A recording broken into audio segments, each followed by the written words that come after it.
Aujourd'hui, on va parler d'un homme qui n'est pas beaucoup connu. Il apparaît seulement qu'une fois dans la Bible.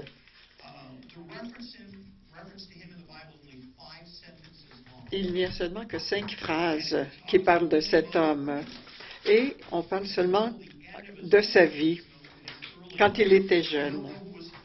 On ne sait pas qui était son père, mais on connaît sa tribu.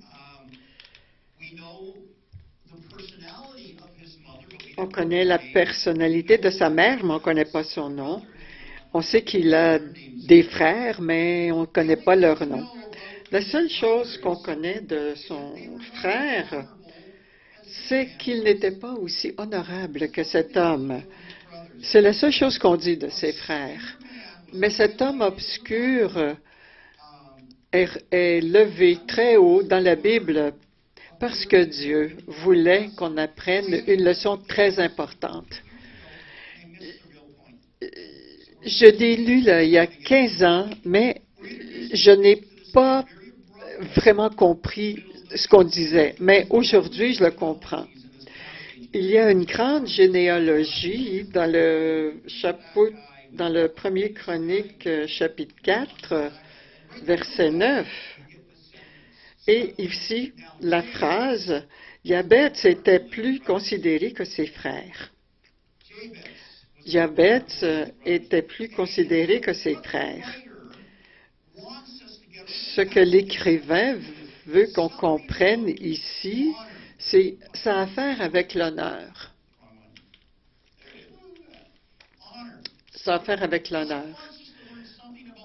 Dieu veut qu'on apprenne quelque chose à propos de l'honneur en lisant l'histoire de Jabez. Aujourd'hui, c'est un message d'honneur. Jabez. On va apprendre un peu de Jabez, numéro 1 Chronique 3, 9. Sa mère l'appela du nom de Jabez en disant « C'est parce que je l'ai mis au monde dans la peine ». Sa mère a eu un traumatisme quand elle a donné naissance à Jabez et elle blâmait son bébé. Alors, elle l'a appelé Jabez, qui veut dire douleur.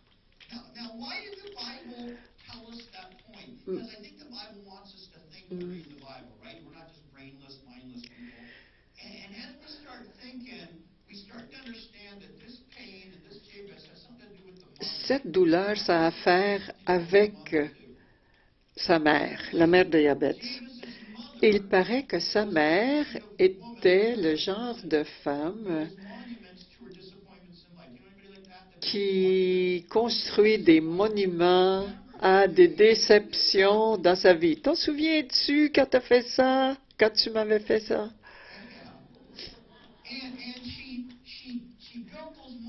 Et elle a construit ces monuments en mettant ces déceptions dans la vie, dans l'âme de ses enfants. Quand Jabez est né, elle lui a donné le nom qui a à faire avec douleur. Elle aurait pu lui donner quelque chose d'inspirant, de noble, quelque chose qui pourra donner des promesses, mais pour le restant de ses jours, il va toujours se souvenir qu'il a causé des douleurs à sa mère à cause de son nom. C'est épouvantable de faire ça à un enfant. À chaque fois, ses amis l'appelaient. Il se rappelait qu'il a causé des douleurs à sa mère. Alors, si une mère choisit de définir ses enfants par sa souffrance, elle va utiliser ça toute sa vie.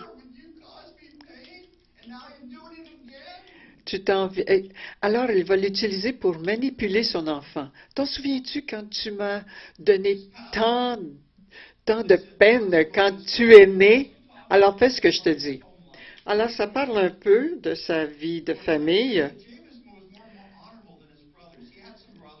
Alors Jabez était plus considéré que ses frères. On ne sait pas combien de frères, mais étant donné que Jabez était né de douleur, peut-être qu'il y en a un autre qui s'appelait trop longtemps dans le four. Peut-être un autre s'appelait la note du médecin qui coûte trop cher. Et le troisième peut-être mal de dos.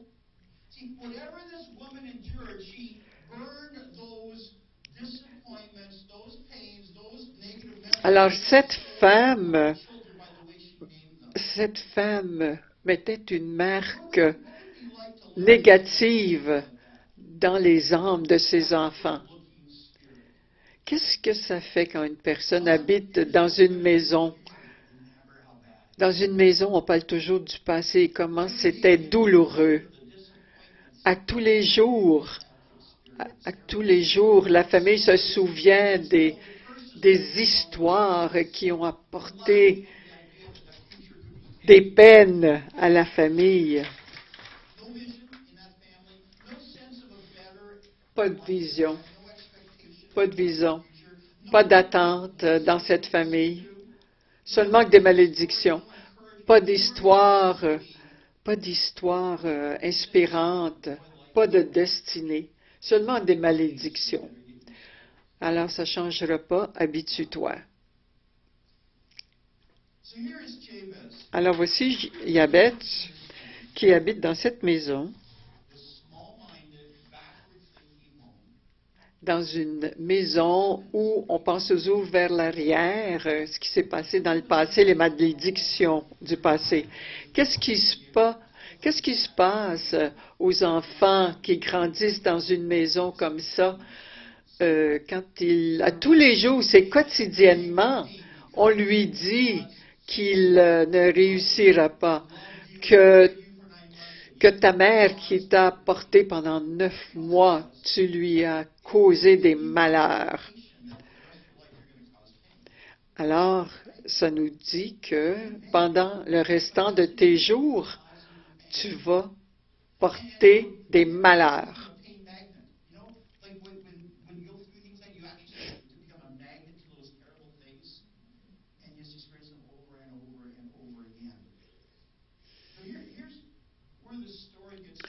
Mais voici où l'histoire devient très intéressante.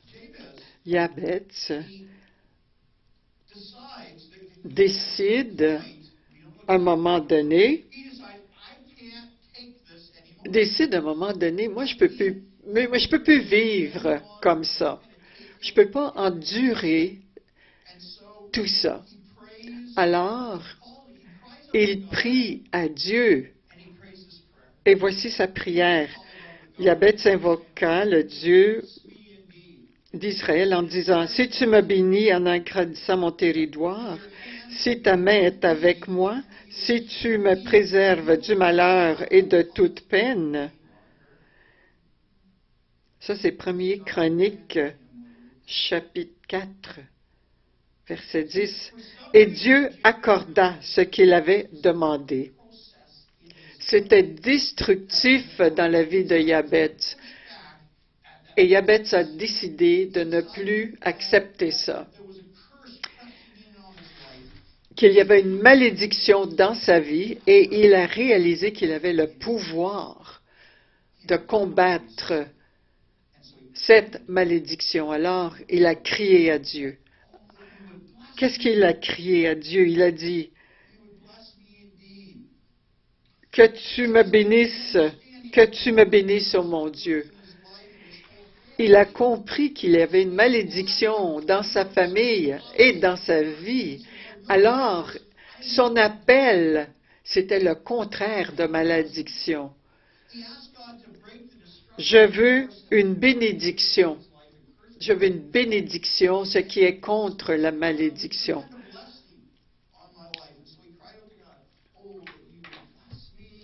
Si tu me bénis,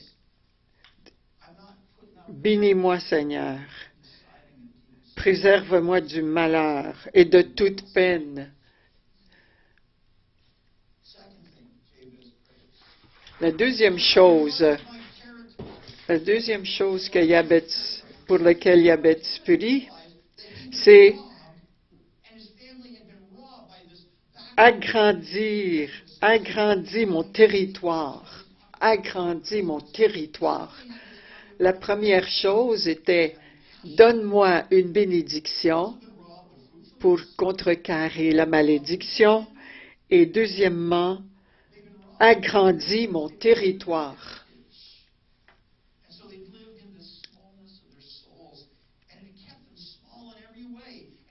Quand on vit dans des malédictions, on pense petit.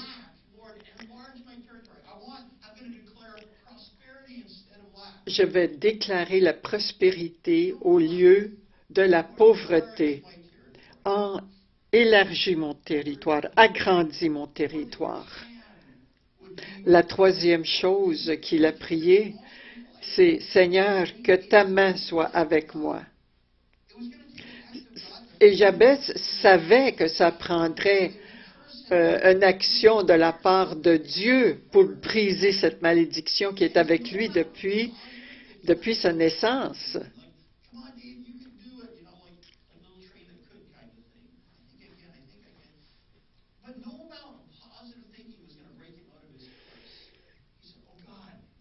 Mais ce n'est pas la pensée positive qui l'a sorti de sa malédiction, c'est le pouvoir de Dieu, c'est la main de Dieu.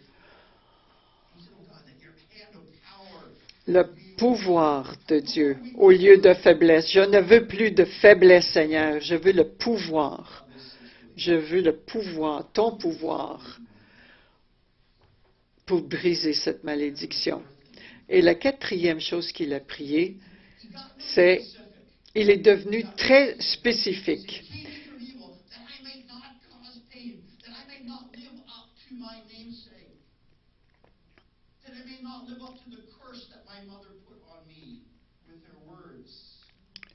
La quatrième chose qu'il a prié, c'est de le préserver du malheur et de toute peine.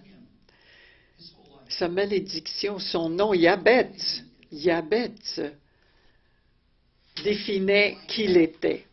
Parce que Jabez veut dire douleur. Jabez, tu m'as causé de la douleur. Tu m'as causé de la douleur. Et alors, toi, tu vas causer des peines aux autres personnes dans ta vie. Alors, il a crié à Dieu, il a dit, Dieu, protège-moi, Seigneur. Je relâche tes bénédictions dans ma vie. Je relâche la liberté dans ma vie. Délivre-moi de la douleur. Donne-moi la liberté contre la douleur, de malédiction de ma famille. Délivre-moi de ne voir que ce qui est laid, ce qui est noir dans ma vie. Délivre-moi de l'esprit qui étouffe ma famille.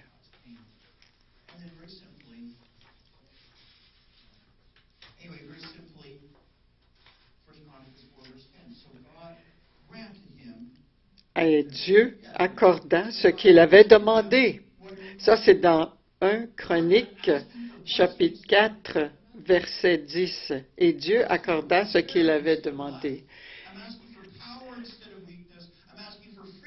Je demande la bénédiction contre la malédiction. Je demande la prospérité au lieu de la pauvreté. Je demande le pouvoir au lieu de la faiblesse. Et je demande la liberté au lieu de douleur.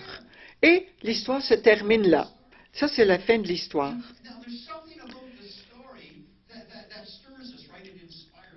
Mais il y a quelque chose ici qui nous inspire. Un homme qui va être libéré de ses malédictions. Moi, Seigneur, moi aussi, je veux être libre. Moi aussi, Seigneur. Je veux avoir une liberté contre toutes les malédictions de ma vie. Mais si on ne regarde pas plus profondément, on va dire, il y a quelque chose qui manque ici. Comment Jabez a-t-il reçu une vision pour quelque chose de plus?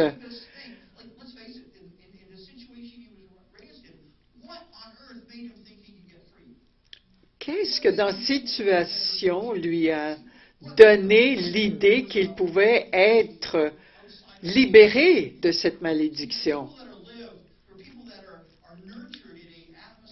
Parce que des gens qui grandissent dans une telle atmosphère négative, habituellement, ne changent pas. Les gens qui sont blessés quand ils sont jeunes vivent dans leur douleur. Ils attendent toujours que quelqu'un arrange leur vie pour eux.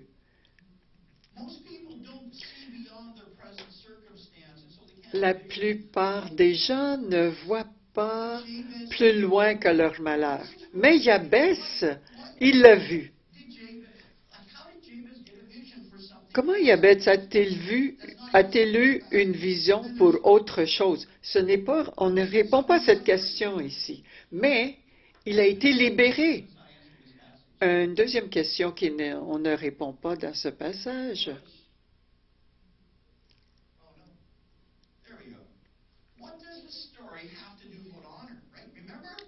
Qu'est-ce que cette histoire a à faire avec l'honneur? Jabez était plus honorable que ses frères. Alors, qu'est-ce que cette histoire a à faire avec l'honneur?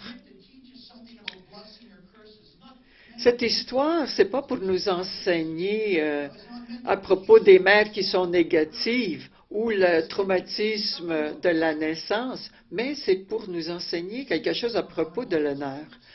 Jabez était plus honorable que ses frères.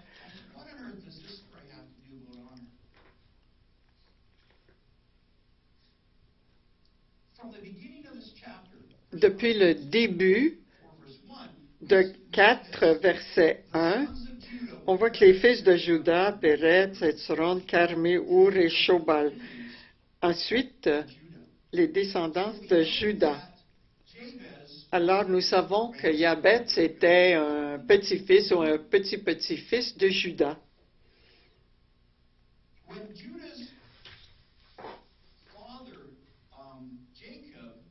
Quand Jacob mourait, il a parlé une bénédiction sur tous ses fils. Il a béni tous ses fils.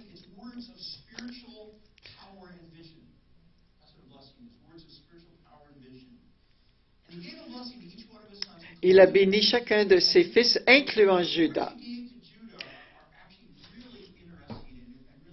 Alors, les paroles qu'il a données à Judas sont dans Genèse 49, 8 à 12. Judas, tes frères te célébreront, ta main sera sur la nuque de tes ennemis. Les fils de ton père se prosterneront devant toi. Judas est un jeune lion. Tu remontes du carnage, mon fils. Il s'accroupit, il se couche comme un lion, comme une lionne. Qui le fera lever?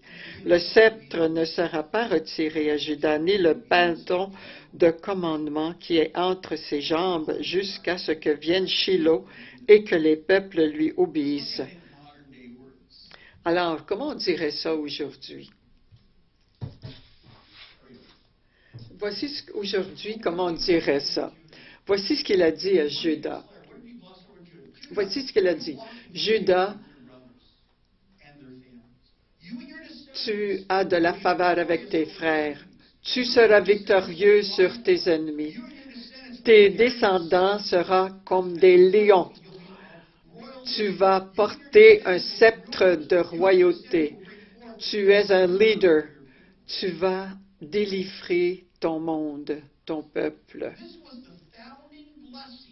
Voici la bénédiction de la famille de Yabetz.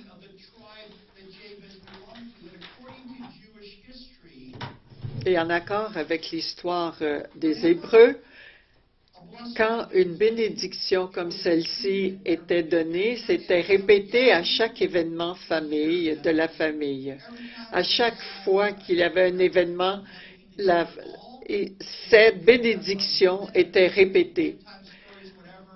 Et à l'heure du coucher, ces bénédictions étaient répétées. Alors, il a entendu, cette bénédiction a été entendue souvent, très souvent. Ces paroles sont devenues sacrées et ont été récites à chaque fois que la famille se rencontrait. Alors, Yabetz, même comme un petit garçon, a entendu cette bénédiction.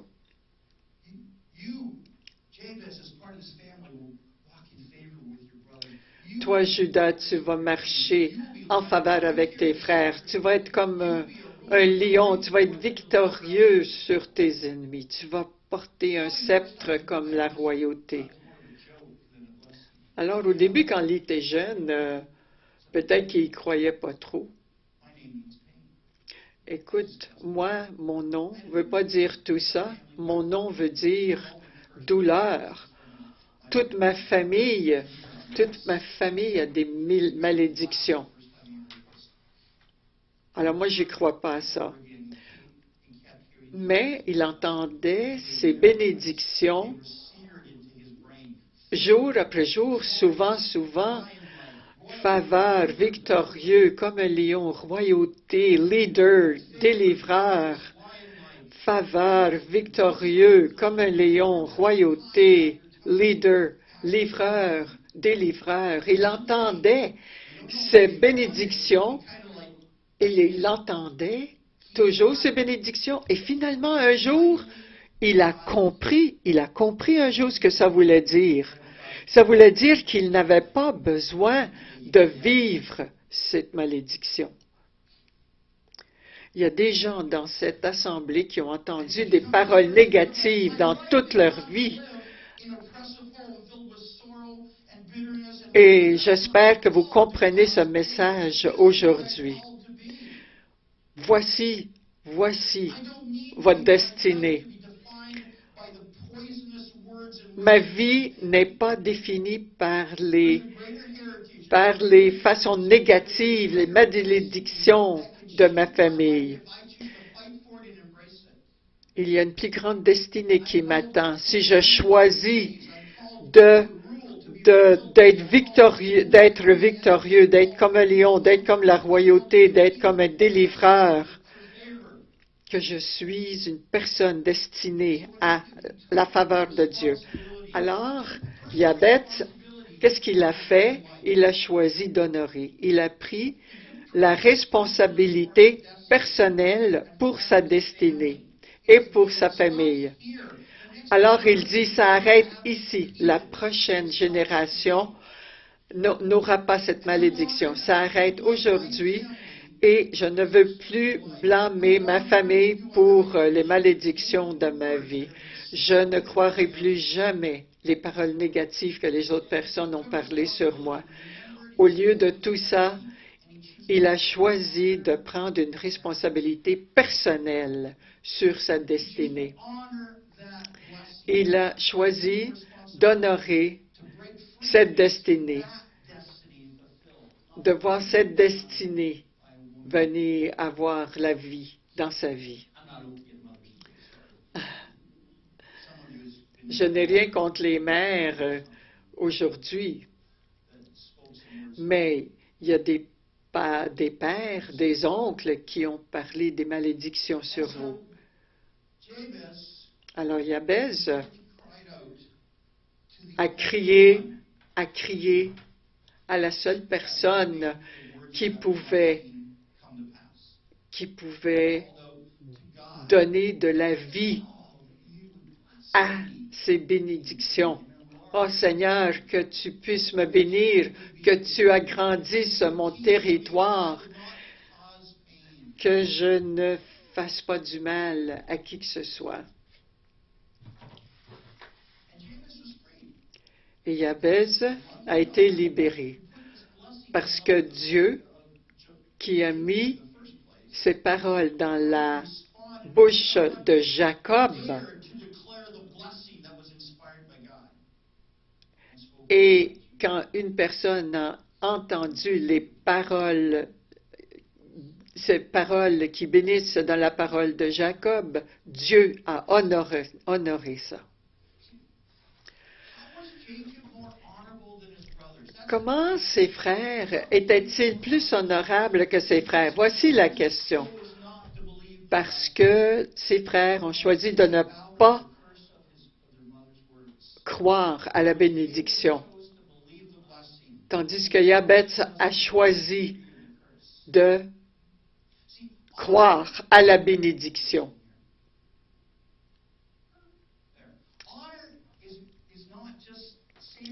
L'honneur, ce n'est pas seulement des belles paroles.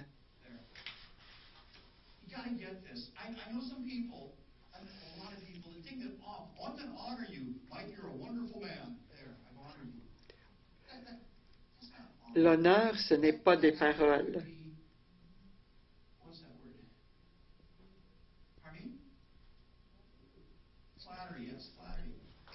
Ça peut être seulement que des mots flatteurs, honorer.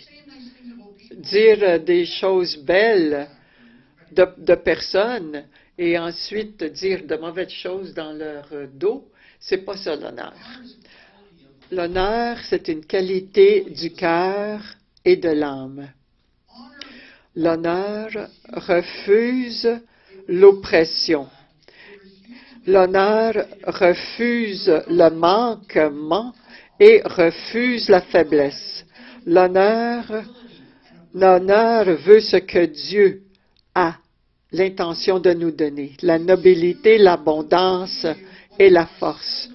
Quand on choisit de croire ce que Dieu veut nous donner, et quand vous vous battez contre chaque malédiction, chaque parole négative, quand vous vous débarrassez de ça et que vous croyez les paroles de Dieu, les promesses de Dieu, c'est ça l'honneur. C'est ça l'honneur. Ce n'est pas seulement que des paroles. Alors Jabez est allé plus loin que ces paroles de malédiction qu'il a entendues toute sa vie. Il a embrassé sa destinée par le biais des bénédictions que Jacob a données. Ses frères, les frères de Jabez, avaient la même destinée, le même héritage, mais ils ne sont pas tournés vers Dieu pour avoir les bénédictions. C'est pour ça que ses frères sont moins honorables que Jabez. C'est beaucoup. C'est gros, c'est grand. Alors, Jabez a honoré sa bénédiction. Il a prié, « Bénis-moi, agrandis-moi, donne-moi du pouvoir, donne-moi ma liberté pour que je puisse embrasser ma destinée. »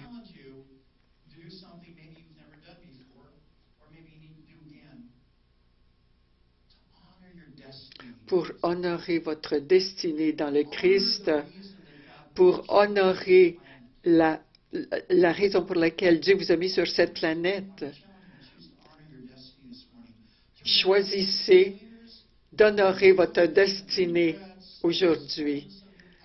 Refusez les malédictions qu'on a parlé sur vous, les limites que les familles ont mises sur vous, les paroles qui vous ont condamné, les paroles qui vous ont condamné.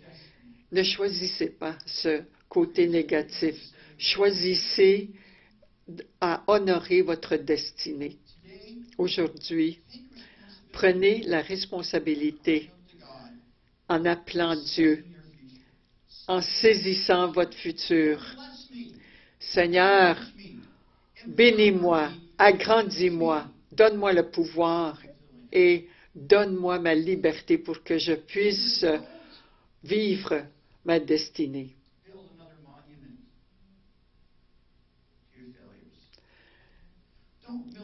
Cette année, ne construisez pas un autre monument à vos peines.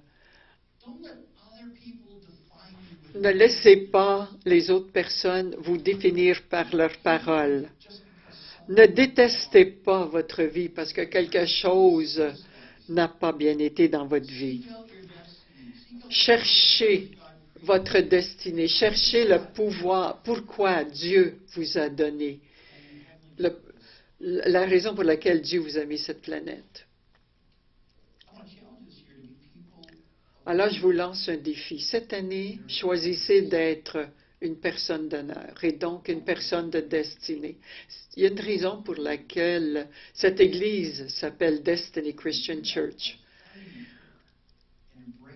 Et il faut se battre pour connaître le pouvoir que Dieu nous a donné dans notre vie. C'est ça, l'honneur. Dans quelques minutes, je vais vous inviter pour vous. Cette année, bénis-les, Seigneur. Agrandis-les, Seigneur. Donne-leur du pouvoir, Seigneur. Donne-leur la liberté, Seigneur, pour qu'ils puissent arriver à leur destinée. Dieu, Seigneur, préparez nos cœurs pour recevoir tout ce que tu as pour nous aujourd'hui. Rappelle-nous la grandeur de notre destinée que tu nous as donnée. Rappelle-nous de toutes les paroles prophétiques qui ont été parlées sur nous.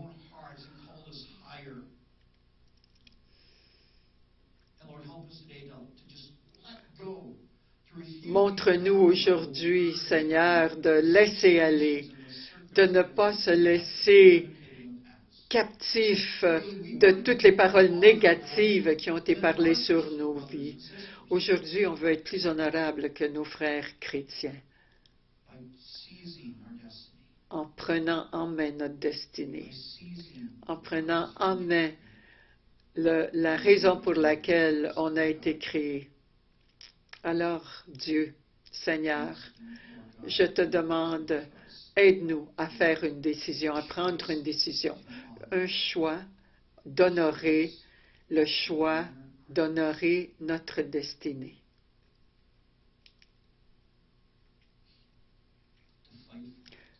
De nous battre pour notre destinée, de l'accepter et de ne pas être définis par notre passé négatif.